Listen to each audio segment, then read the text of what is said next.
What if an entire army could be erased from the face of the earth in a single afternoon? In 525 BC, the Persian king Cambyses II sent 50,000 elite soldiers across the Egyptian desert to destroy the Oracle of Ammonius.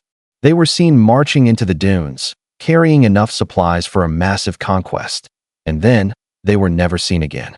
For 2,500 years, not a single skeleton, spear, or canteen was found.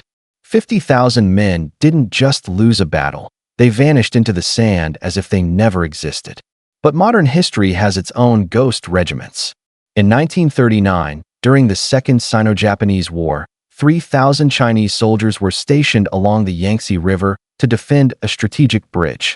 The next morning, their commander arrived to find the heavy artillery still in place and the campfires still smoldering, but the entire battalion was gone.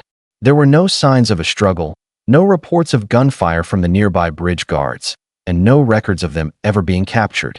3,000 men disappeared from a fortified position in a single night. We see this pattern again in the mountains of Vietnam, where U.S. soldiers reported rock apes and strange glowing lights that seemed to snatch men from the middle of their patrols, leaving only their gear behind. And who can explain the fate of the Roman Ninth Legion? 5,000 of Rome's most battle-hardened veterans marched into the mists of Scotland to crush a rebellion and were never heard from again.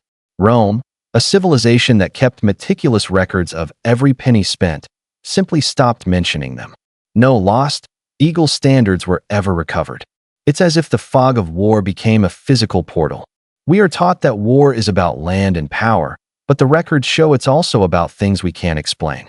Are these soldiers victims of nature, or are they casualties of a reality we aren't allowed to see? If you want to find the soldiers who never came home from the shadows of time, you're in the right place. Subscribe now, and let's search for the lost legions together.